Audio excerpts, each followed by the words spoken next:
नमस्कार मंडळी, 90.4 green FM वर मी आहे मेधा आणि आपण ऐकतोय डॉक्टर्स रूम हा कार्यक्रम 90.4 ग्रीन FM वर. मंडळी, या डॉक्टर्स रूम कार्यक्रमामध्ये वेगवेगळे तज्ज्ञ आपल्याला इथून मार्गदर्शन करत असतात आणि अतिशय मोलाचं मार्गदर्शन घेऊन आपण आपलं आरोग्य कसं चांगलं राहील यावर काम करत असतो.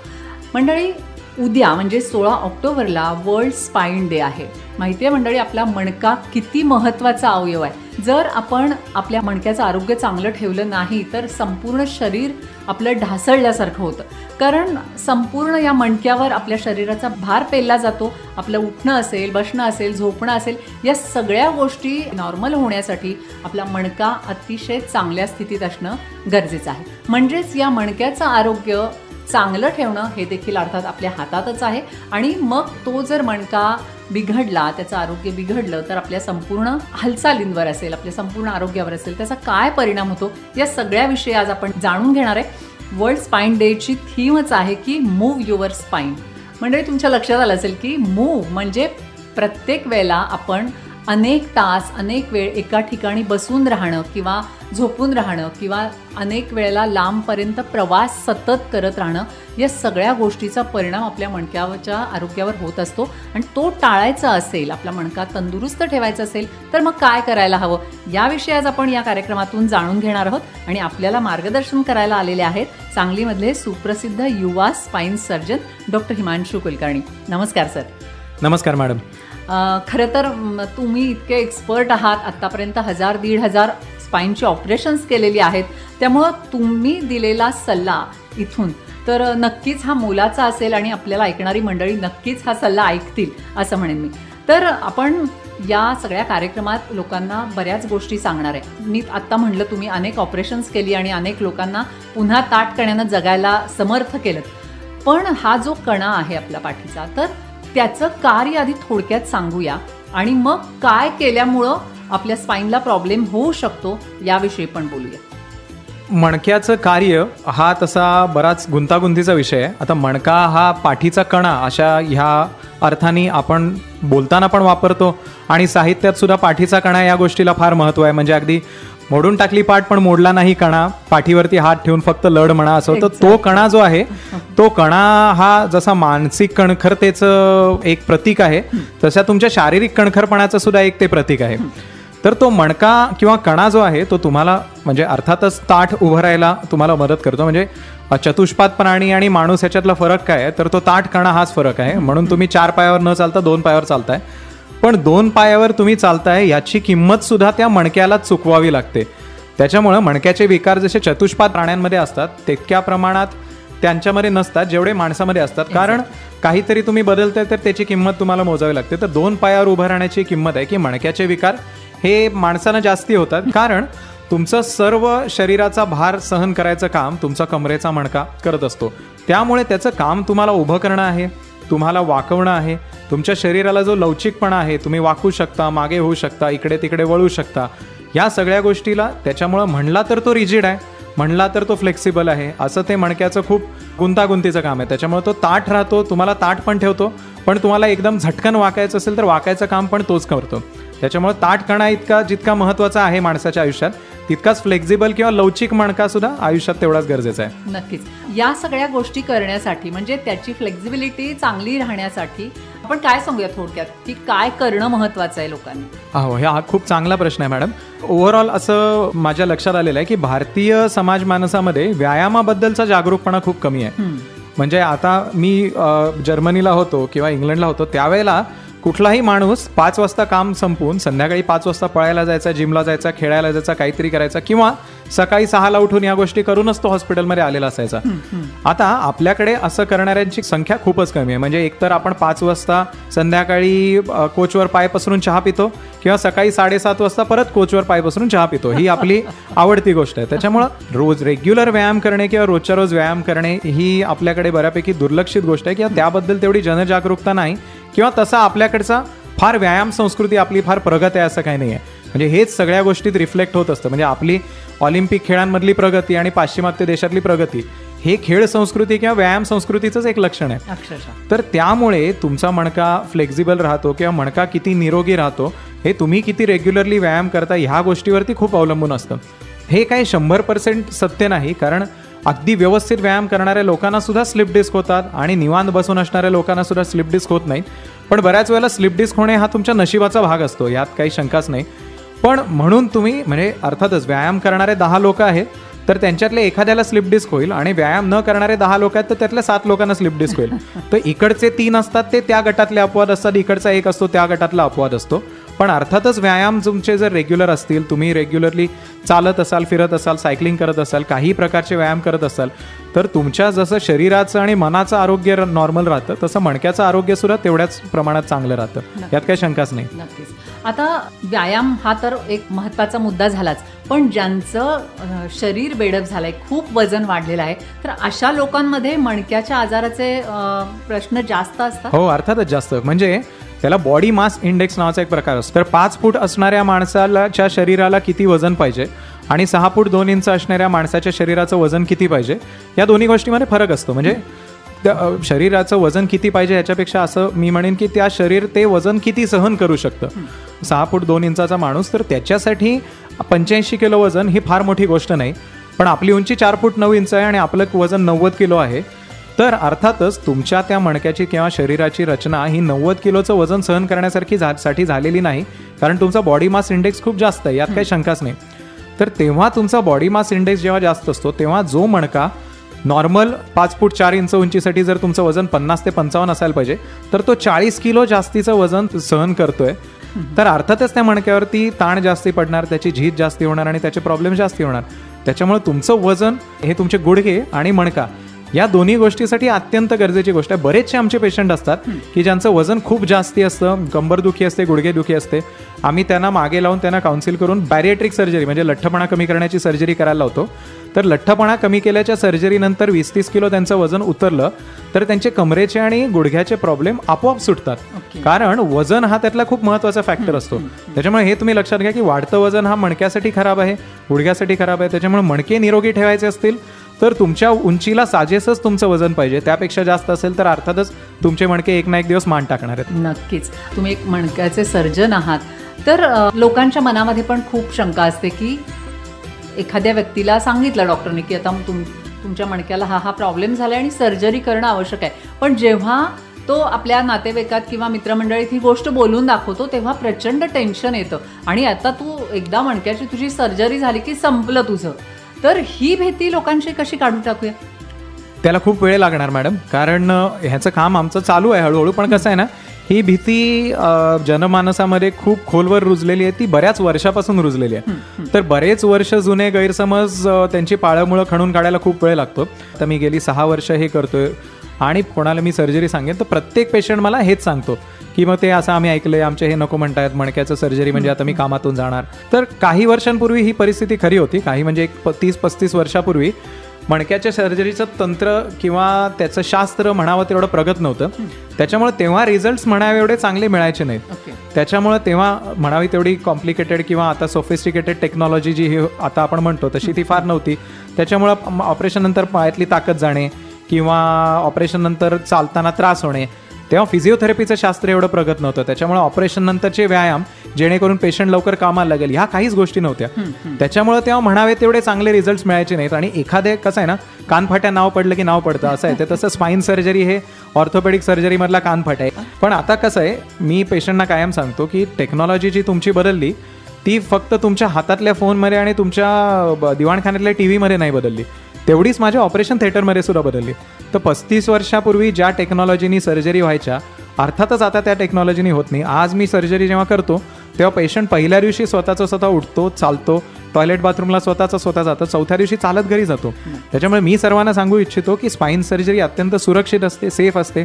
टेक्नॉलॉजी एवढी पुढे गेलेली आहे की तुमच्या ऑपरेशन नंतर पायामधली ताकद जाणं किंवा तुम्ही कायमचं झोपून राहणं ही गोष्ट आता जवळपास दुरापास्त आहे. तर अशा गोष्टी फार फ्रिक्वेंटली आता अजिबातच होत नाही. अतिशय महत्त्वाचा मुद्दा आहे हा. पण मंडळी, हे ऑपरेशन करावं कुणाला लागतं किंवा का वेळ येते ऑपरेशनची, या सगळ्याबद्दल पण आपण बोलणार आहे. पण एक ब्रेक घेऊया आणि त्यानंतर बोलूया.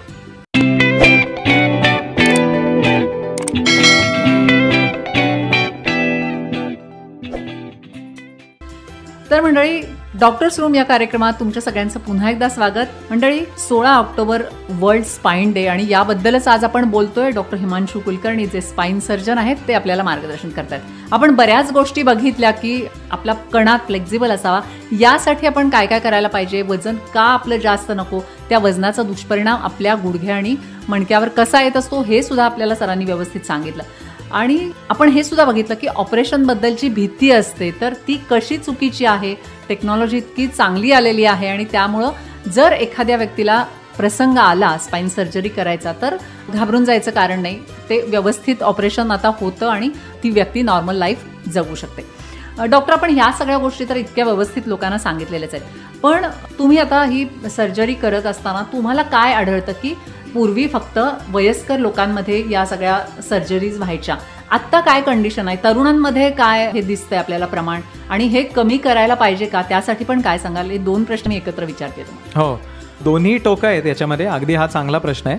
एक तर वयस्कर लोकांमध्ये ह्या गोष्टी होतात त्या अर्थातच वयोमानानुसार मणक्याची जी झीज होते त्याच्यामुळे होतात. त्याच्यामुळे बऱ्याच लोकांना हा प्रश्न पडलेला असं, म्हणजे साधारण 60 नंतरच्या कुठल्याही पेशंटला जर मी ऑपरेशन करून घ्या असं सांगितलं तर त्यांचा पहिला प्रश्न असतो की आता या वयात होणार का. तर आता वैद्यकशास्त्र इतकं पुढं गेलेलं आहे की आम्ही 60ला तरुणच मानतो आणि 80 नंतर असेल तर आम्ही सिरियसली विचार करतो की हा ओल्ड एज पेशंट आहे, हा हाय रिस्क असेल का. तुम्ही किती निरोगी आहात आणि तुम्ही किती ऍक्टिव्ह आहात यावरती तुमचं खरं वय ऍक्च्युली अवलंबून आहे. तर असे बरेच पेशंट्स असतात की म्हणजे 40व्या वर्षी 2 अँजिओप्लास्टी झालेले आहेत, डायबेटीस आहे, BP 20व्या वर्षीपासून होतं.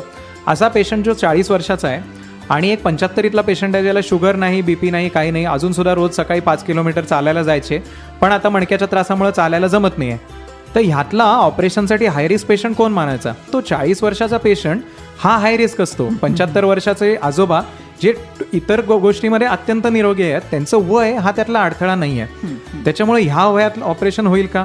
पहिली गोष्ट अशी आहे की हे वयोमानानुसार झिजेनुसार होणारे आजार आहेत, तर हे ऑपरेशन याच वयात करायचं असतं. त्यामुळे मणक्याच्या सर्जरीचं शास्त्र आहे ते ह्या वयातल्या लोकांच्या ऑपरेशन करण्यासाठीच ते विकसित झालेलं आहे. त्याच्यामुळे वय हे काय त्याच्यासाठी बॅरियर नाही. आणि दुसरा याचं टोक म्हणजे तुम्ही म्हणाला तसं अलीकडे तरुण लोकांमध्ये सुद्धा या गोष्टी खूप आढळतात. मी तुम्हाला म्हणलं तसं पूर्वी आपल्याकडे व्यायामाबद्दल फार जागरूकता ह्याच्यामध्ये नव्हती, पण आता तरुण पिढीमध्ये अलीकडच्या काळामध्ये मॅरेथॉन आणि जिम या गोष्टीचं वेड आहे. तर वेड ही चांगली गोष्ट आहे, पण बऱ्याच वेळेला तो वेडच्या ऐवजी वेडाचार होत असतो, असं ते थोडंसं होतं. आता हे आहे बाकीचे माझे सगळे मित्र पळत आहेत म्हणून मला आता ह्या वर्षी मुंबई मॅरेथॉन करायचे आहे. पण तुम्ही मुंबई मॅरेथॉन सारख्या गोष्टीमध्ये पळण्यासाठी किंवा कुठलाही मॅरेथॉन पळण्यासाठी एका प्रॉपर ट्रेनिंगची, काही स्ट्रेंथनिंग एक्सरसाइजेसची गरज असते. मी पळायचा सराव करतो आणि म्हणून मी पळायला लागेन, हा त्याच्यातले अत्यंत वाईट विचार आहे. म्हणजे आणि आमच्याकडे खूप कॉमनली हे लोक येतात की पोलीस भरतीसाठी प्रयत्न करणारे तरुण आणि तरुणी, तर पोलीस भरतीची तारीख निघते, त्याच्यामध्ये फिजिकलसाठी पास व्हायला लागत असतं, त्याच्यामुळे काही अंतर आम्ही पळायला चालू केलं. तर मी पुन्हा तेच, म्हणजे हे तुमचं अल्टिमेटली एम सेमच आहे, पोलीस भरतीसाठी पळणे किंवा मॅरेथॉनसाठी पळणे. तुम्ही जेव्हा एखाद्या व्यायामाची सुरुवात करताय तेव्हा त्या व्यायामाचं काहीतरी शास्त्र असतं. तुम्ही त्या हिशोबाने व्यायाम करायला पाहिजे, ट्रेनिंग करायला पाहिजे. पळण्याच्या व्यायामासाठी तुमच्या कमरेच्या स्नायूंची ताकद वाढवायचे व्यायाम आधीपासून केले पाहिजेत, जे ह्या गोष्टी प्रत्येक गोष्टीचा एक ट्रेनर किंवा कोच असतो जे तुम्हाला सांगू शकतो. जेव्हा तुम्ही ब्लाइंडली या गोष्टी करायला जातात तेव्हा कित्येक पोलीस भरतीला जाणारे तरुण किंवा तरुणी किंवा मॅरेथॉनच्या मागे पळणारे युवक हे स्लिप डिस्क घेऊन येतात, कारण जेव्हा तुम्ही पळायला चालू करता तेव्हा कमरेच्या मणक्यांचे एक्सरसाइजेस या गोष्टीकडे पूर्ण दुर्लक्ष झालेलं असतं. तुम्हाला ऐकून आश्चर्य वाटेल की हे म्हणजे आता आमचं जे लिटरेचर किंवा साहित्य म्हणतात तर लिटरेचरमध्ये मणक्याचे आजार हे डिजनरेटिव्ह डिसीज ह्याच लेवल खाली येतात.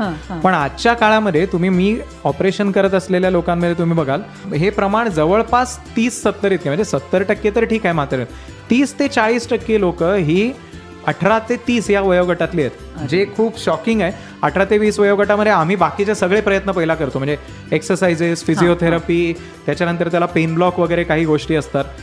लहान वयामध्ये ऑपरेशन टाळण्याचा प्रयत्न शक्यतो पहिला व्हायला पाहिजे.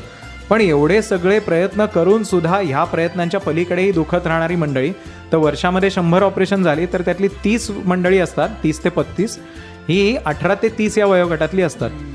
म्हणजे तुम्ही कुठलीही गोष्ट करताना किती विचार करून केलं पाहिजे ह्याचं ते. आणि बऱ्याच वेळेला मी हे पेशंटना पण सांगतो, तुमची चकती सरकणे किंवा मणक्याचा त्रास होणे हे बहुतांश वेळेला तुमच्या नशिबाचा भाग असतो, की म्हणून तुम्ही एक्सरसाइज.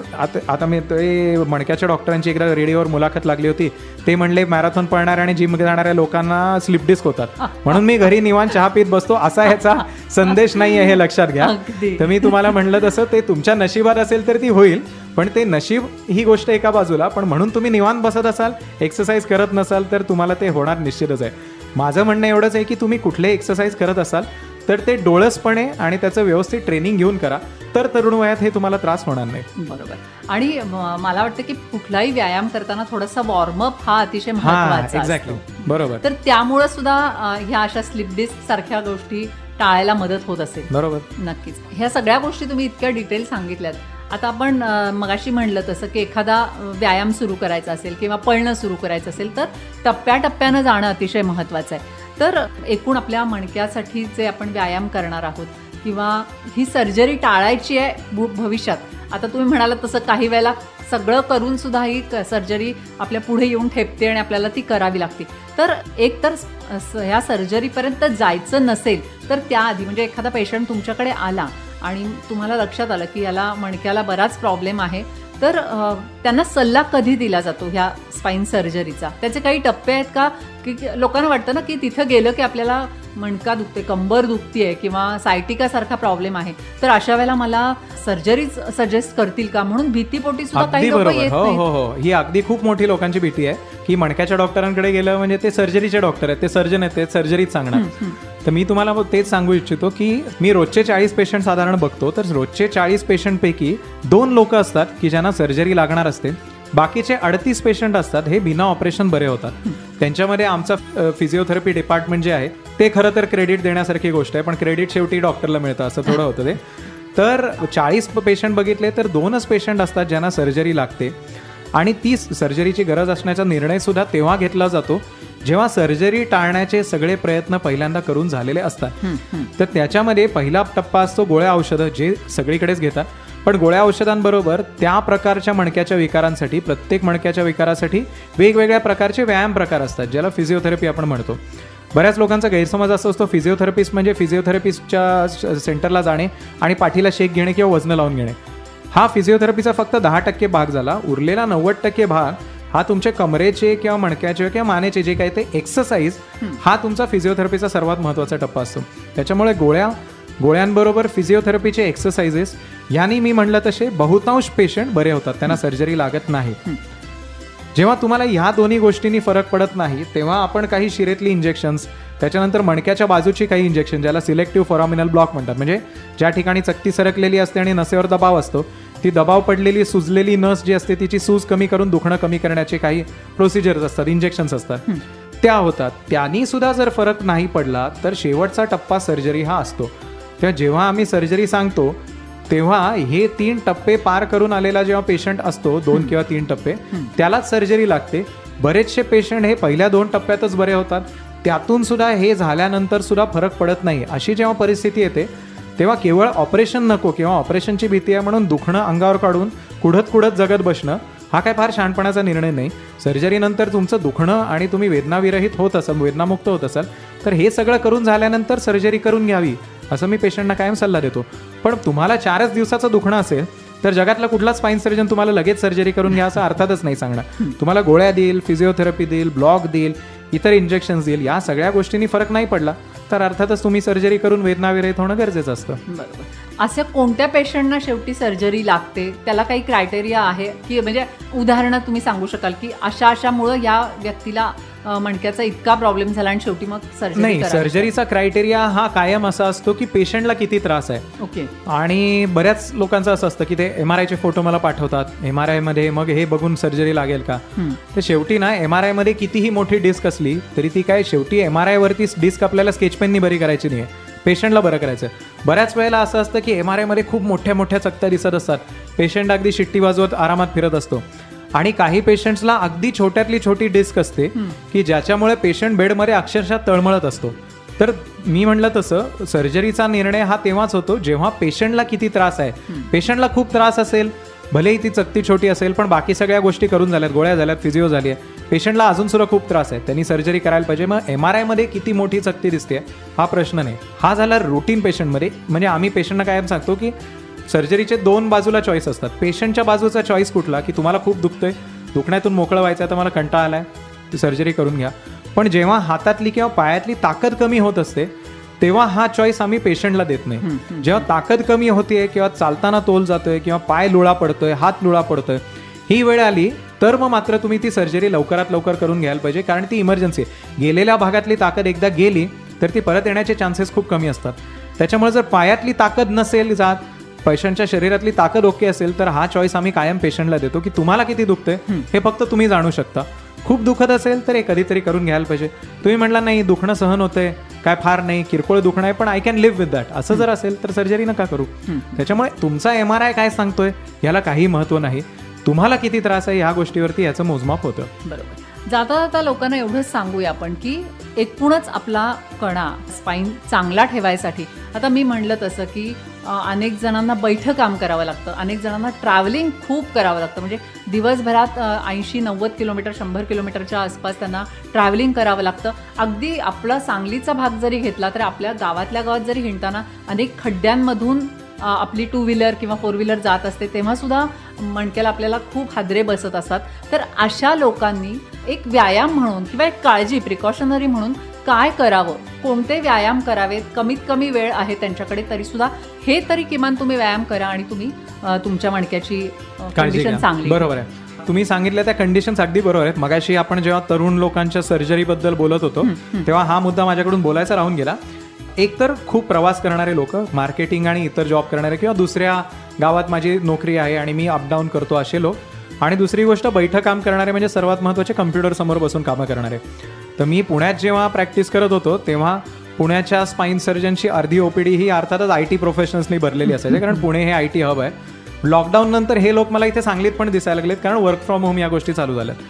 तर तुम्ही जेव्हा दिवसभर बसून असता किंवा तुमचं, तुम्ही म्हणाला अगदी बरोबर आहे तसं, किंवा रोजचा 70-80 किलोमीटरचा तुमचा दुचाकीवरूनचा प्रवास असतो, तेव्हा तुमची कंबर ही धोक्यात असतेच, काहीच प्रश्न नाही. आणि अशा लोकांना कमरेचे आणि मानेचे विकार हे खूप कॉमनली होतात. म्हणजे तुम्ही नॉर्मल OPD रोजची बघायला गेला तर त्याच्यातल्या अर्ध्यापेक्षा जास्त लोक हीच कंप्लेंट घेऊन आलेले असतात, कंबर किंवा मान दुखते, आणि त्यांची कामं हीच असतात. एकतर ते शिक्षक असतात किंवा बँकेत काम करत असतात किंवा IT प्रोफेशनल असतात किंवा मार्केटिंग जॉबसाठी ते भरपूर फिरत असतात. हा मणक्याचे विकार असणारा प्रमुख 4 प्रोफेशनचा गट आहे. तर त्या लोकांनी, आणि होतं कसं, आता मी तुम्हाला त्या लोकांना गोळ्या दिल्या, तात्पुरतं दुखणं कमी होईल. उद्या मला 10 तास दिवसातले कम्प्युटर समोर बसायचे, तर 10 तास बसून राहण्याची माझ्या कमरेची ताकद किंवा तिचा स्टॅमिना पाहिजे. तो स्टॅमिना नसेल तर तो काय पेन किलर खाऊन तो स्टॅमिना येणार नाहीये. तर त्यासाठी जर तुमचं अशा पद्धतीचं काम असेल किंवा अशा पद्धतीची नोकरी असेल तर कमरेचे आणि काही मानेचे व्यायाम हे तुम्ही आयुष्यभर करणं अत्यंत गरजेचं आहे. तरच ते तुमच्या कंबरदुखी आणि मानदुखीसाठी दीर्घकाळाचं उत्तर आहे. तुमचं आत्तापुरतं दुखणं कायमच कमी होणार आहे, पण तुम्हाला दीर्घकाळ फरक पडायचा असेल तर हे कायमचे व्यायाम तुम्हाला करायला पाहिजेत. कारण तुम्ही आज गोळी घेतली तरी उद्या तुम्हाला 10 तास कम्प्युटरवर बसायचं आहे, गोळी नाही घेतली तरी बसायचंच आहे. त्याच्यामुळे ज्या लोकांचा प्रवास खूप असतो, ज्यांचं बैठं काम असतो, किंवा शिक्षक मंडळींचं ज्यांचं लिखाणाचं काम खूप असतं, उभं राहून काम खूप असतं, अशा लोकांनी कमरेचे काही एक्सरसाइजेस रेग्युलरली करण्याची सवय ही तुमच्या तिशीतच लावली पाहिजे. कारण 45 तुमचं वय जसं वाढत जाईल तसं तुमच्या पाठीचा स्टॅमिना कमी होत जाणार, आणि हे तुमचे त्रास हे हळूहळू मणक्याच्या झिजेमध्ये परिवर्तित होऊन तुम्ही सर्जरीपर्यंत पोहोचणार आहात. तर हे मणक्याचे आजार होऊ नयेत यासाठी मानेचे आणि पाठीचे एक्सरसाइज, मग तुम्ही काही रोजची योगासनं करत असाल, सूर्यनमस्कार करत असाल तर चांगली गोष्ट आहे. नसेल तर फिजिओथेरपिस्टच्या सल्ल्याने तुम्ही हे चालू करा. पण हे व्यायाम तुम्ही रोज करणे हे तुमच्या लॉंग टर्म किंवा दीर्घकालीन मणक्याच्या चांगल्या आरोग्यासाठी अत्यंत गरजेचं आहे. त्याच्यामुळे हे एक्सरसाइजेस ही तुमची महत्त्वाची ट्रीटमेंट आहे, गोळ्या औषधं ही तुमची ट्रीटमेंट नाही. आणि तुम्ही ट्रीटमेंटपर्यंत येऊच नाही असं वाटत असेल तर ते एक्सरसाइज आधीपासून चालू करणं हे केव्हाही शहाणपणाचं आहे. नक्कीच. आणि हाच व्यायामाचा प्रश्न मागच्या प्रश्नाला जोडूनच घेते की ज्यांची ऑपरेशन झालेली आहेत तर त्यांना पण भविष्यात हा त्रास होऊ नये म्हणून काही एक्सरसाइज दिले जातात. अगदी प्रश्नच नाही. मी मगाशी म्हणलं तसं फिजिओथेरपी या गोष्टीला क्रेडिट खूप कमी मिळतं, सगळं क्रेडिट सर्जन खाऊन जातो. एकदा ऑपरेशन झालं की सर्जनचं काम त्या दिवशीचा शेवटचा टाका घेतला की जवळपास संपलेलं असतं. तर कुठल्याही सर्जरीनंतर पेशंट पहिल्यासारखा नॉर्मल किती होतो किंवा चांगला किती होतो हे 40% सर्जरीचं काम असतं, आणि पुढचं 60% रिहॅबिलिटेशनचं म्हणजे ऑपरेशन नंतरच्या व्यायामांचं आणि एक्सरसाइजेसचं हे काम असतं. तर ऑपरेशन नंतरचे एक्सरसाइजेस तुम्ही किती व्यवस्थित करता यावरती, तुम्ही ऑपरेशन नंतर पूर्ववत किती लवकर होता ह्या गोष्टीवरती ते अवलंबून असतं. आणि कसं असतं, तुमचं ऑपरेशन झालंय याचा अर्थ तुमचा मणका थोडासा कमकुवत होता ज्याची आपण दुरुस्ती केलेली आहे. पण दुरुस्ती केलेल्या गाडीला जसं तुम्हाला वारंवार सर्व्हिसिंगला घेऊन जाऊन ती ठीकठाक आहे की नाही बघणं, तर त्या रोज त्याला ऑइलिंग करणं हे जे काम आहे, तर दुरुस्ती केलेल्या मणक्याचं ऑइलिंग हे एक्सरसाइज करत असतात. म्हणजे एकदा आपली सर्जरी झाली म्हणजे आपण अमर झालो असं नाहीये. त्याच्यामुळे सर्जरी नंतर तुमचं दुखणं थांबतं, पण तुम्ही पूर्ववत काम पहिल्यासारखे किती करू शकता हे तुम्ही किती व्यायाम करता यावर ठरता. सर्जरीनंतर परत असे त्रास वरच्या आणि खालच्या मणक्याला किती उद्भवतात आणि किती नाही हे सुद्धा तुम्ही नंतर किती व्यायाम करता यावरती ठरतं. त्यामुळे माझा अगदी असा प्रामाणिक सल्ला आहे की ऑपरेशन झालं ही बरं होण्याची फक्त पहिली पायरी आहे. पुढच्या 3 पायऱ्या हे नंतरचे व्यायाम, फिजिओथेरपी ज्याने तुम्ही पूर्ववत व्हाल, आणि शेवटच्या पायरी म्हणजे आयुष्यभराचे व्यायाम ज्याने परत हा त्रास तुम्हाला होणार नाही. हे सर्वात महत्त्वाचं आहे, ज्याच्याकडे सगळ्यात कॉमनली दुर्लक्ष होतं. तर त्याच्याकडे ह्या शोद्वारे मला एक लक्ष वेधून घ्यायचं आहे की ऑपरेशन नंतरचे व्यायाम खूप महत्त्वाचे आहेत, त्याच्याकडे दुर्लक्ष नका करू. म्हणजेच काय, मूव्ह युअर स्पाईन. मंडळी, सतत स्वतःला रोजच्या रोज व्यायाम करून तंदुरुस्त ठेवा, एवढा एकमेव संदेश दरवेळेला खरं तर डॉक्टर्स रूममधून डॉक्टर्स आपल्याला सांगत असतात. आणि आजही तोच सल्ला आपल्याला मिळालेला आहे की योग्य तो व्यायाम करा, मूव्ह युअर स्पाईन. म्हणजे एकूणच तुमची हालचाल सतत राहणं गरजेचं आहे. बैठं काम असेल किंवा इतर गाडीवरून प्रवास असेल तरी पण व्यायामाला एक्सक्यूज नाही. एवढा इतका महत्त्वाचा आणि मुलाचा संदेश आज इथून आज परत एकदा आपल्याला मिळालेला आहे. डॉक्टर हिमांशू कुलकर्णी जे स्पाईन सर्जन आहेत त्यांनी खूप महत्त्वाची माहिती आपल्याला या आजच्या कार्यक्रमात दिलेली आहे. Thank you very much sir. Thank you very much madam. तुमच्या ह्या सेगमेंटमध्ये मला बोलवल्याबद्दल तुमचे मी ऋणी आहे, कारण हा चांगला 12 वर्षाची परंपरा असलेला, अगदी उज्ज्वल परंपरा असलेला शो आहे आणि तुम्ही ते शहाणे करावे सकळ जना हे करताय, हे खरंच गरजेचं आहे आणि ह्याबद्दल मला खूप आनंद वाटतो. त्याच्यामुळे मी इथे येऊन बोलू शकलो त्याच्यासाठी thank you very much. Thank you very much.